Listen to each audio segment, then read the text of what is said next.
ସମୟକୁ ସଦୁପଯୋଗ କର, ସାଧାରଣରୁ ଅସାଧାରଣ ହୁଅ। ନିଜ ଲକ୍ଷ୍ୟ ସ୍ଥିର କରି ଏକାଗ୍ରତାର ସହ ନିରନ୍ତର ଉଦ୍ୟମ ଜାରି ରଖିଲେ ତମେ ମଧ୍ୟ ଦିନେ ସଫଳ ହେବ। ପୃଥିବୀରେ ଜନ୍ମ ନେଉଥିବା ପ୍ରାୟ ସମସ୍ତ ପିଲା ସାଧାରଣ ଭାବେ ହିଁ ଜନ୍ମ ନେଇଥାନ୍ତି। ସମୟ ଓ ସୁଯୋଗର ଠିକ୍ ତାଳମେଳ ରଖି ଯିଏ ଆଗକୁ ଯାଏ ସେ ଯଶସ୍ୱୀ ହୁଏ। ଅନ୍ୟମାନେ ଅନେକ କ୍ଷେତ୍ରରେ ବିଫଳ ହୋଇଥାନ୍ତି। କୌଣସି ପ୍ରତିଭା କାହାଠାରେ ଜନ୍ମରୁ ନଥାଏ। ପିଲାମାନେ ହେଉଛନ୍ତି କଞ୍ଚା ମାଟି ପରି। ତାଙ୍କୁ ଯେଉଁ ଛାଞ୍ଚରେ ପକାଇବ ସେମାନେ ସେହିପରି ଆକାର ଧାରଣ କରିବେ। ନିଜର ପରିଶ୍ରମ ଅଧ୍ୟବସାୟ ବଳରେ ସେମାନେ ମଧ୍ୟ ସାଧାରଣରୁ ଅସାଧାରଣ ହୋଇପାରନ୍ତି। ଏଥିପାଇଁ ମନୋବୃତ୍ତି ଓ ସାଧନା ଜରୁରୀ। ଆଜି ଯେଉଁମାନେ କୌଣସି କ୍ଷେତ୍ରରେ ସମାଜରେ ସଫଳତା ପାଇଛନ୍ତି ଓ ଶୀର୍ଷ ସ୍ଥାନରେ ଅଛନ୍ତି ସେମାନେ ପ୍ରାୟ ସମସ୍ତେ ସାଧାରଣ ଶିଶୁ ଭାବରେ ସାଧାରଣ ପରିବାରରେ ହିଁ ଜନ୍ମ ନେଇଛନ୍ତି।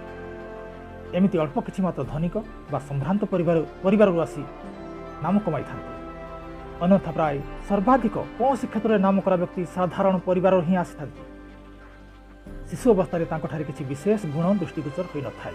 ସମୟକ୍ରମେ ସେମାନେ ନିଜକୁ ମାର୍ଜିତ କରି ଦୁନିଆ ଆଗରେ ହୀରାତୁଲ୍ୟ ଝଟକିଥାନ୍ତି।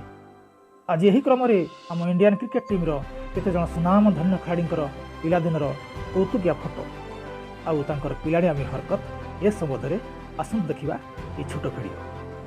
ନମସ୍କାର। କାର୍ଯ୍ୟକ୍ରମକୁ ଆପଣମାନଙ୍କୁ ସ୍ୱାଗତ।